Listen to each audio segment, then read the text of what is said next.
Baik, terima kasih rekan-rekan media yang sudah meluangkan waktu datang ke rumah kami di Pejabat Kupang, Marga di Pejabat Kupang. Tentu berkaitan dengan persoalan yang akan disampaikan oleh kami dari PMK Kupang. Sebelumnya kami perlu untuk menyampaikan nama. Saya di sini Guido Menao.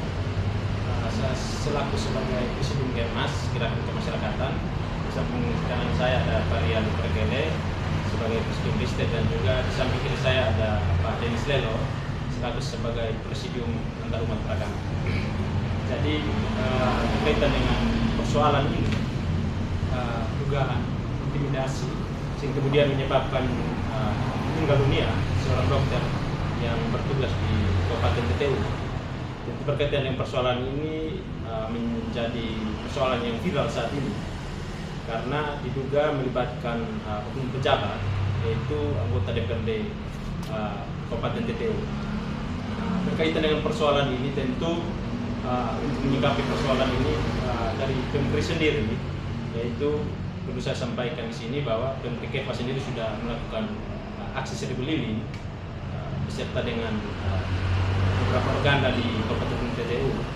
Kemarin malam telah melakukan aksi seribu lilin, dan tentu itu salah satu respon terhadap permasalahan saat ini, dugaan intimidasi terhadap dokter Ica sendiri. Berkaitan dengan persoalan ini, tentu kami melihat bahwa ini merupakan persoalan yang sangat serius. Kemudian untuk kemudian kita kawal bersama proses masalah ini sehingga kemudian bisa berjalan, dan juga korban dan juga keluarga korban bisa mendapat keadilan dan kepastian. Berikut terkait apakah Pemkri Kupang sendiri setelah mengumpulkan informasi secara langsung dari berbagai pihak yang bersangkutan, atau bagaimana? Baik, berkaitan dengan persoalan ini, tentu seperti saya sampaikan tadi bahwa sementara ini ditangani oleh atau dikawal oleh Pemkri Kepa. Tentu respon dari Pemkri sendiri ini bukan saja mencuat di kabupaten, tapi mencuat sampai ke kemudian dari kita melihat di rilisan-rilisan di media, tentu ini persoalan yang sangat serius. Perlu sampaikan karena ini melibatkan oknum-oknum pejabat publik, dan kemudian atas meninggalnya Dokter Ica ini bukan dugaannya intimidasi, bahwa oknum-oknum DPRD ini secara tidak langsung mereka menggunakan jabatan mereka atau penyalahgunaan wewenang untuk kemudian bisa menindas orang-orang kecil. Sehingga kemudian kami lihat dari persoalan yang sangat serius. Yang pertama, bahwa kami berharap untuk Badan Kehormatan Dewan bisa menindak tegas oknum-oknum yang terlibat ini, oknum anggota DPR yang terlibat. Kemudian kami berharap untuk pihak kepolisian segera untuk melakukan penyelidikan terkait dengan persoalan ini. Kalau misalkan dalam proses penyelidikan terdapatnya unsur-unsur pidana, harapan kami untuk pihak kepolisian segera mengusut tuntas masalah ini. Sehingga kemudian proses hukum di NTT ini jangan kemudian secara kasat mata atau bacaan publik bahwa proses hukum ini berjalan hanya untuk orang-orang kecil, tetapi orang-orang yang mempunyai jabatan publik harus diusut tuntas, harus ditindak tegas. Sehingga kalau dalam proses pengumpulan bukti dan kemudian terdapat cukup atau proses tindak pidana, harapan kami tuntasnya, dan proses hukum ini kami kepolisian bisa profesional dan transparan dalam proses penegakan hukum ini. Terkait ini ya, Kupang kepada hukum agar secara transparan, independen, dan diusut secara berbentukan dari Kupang.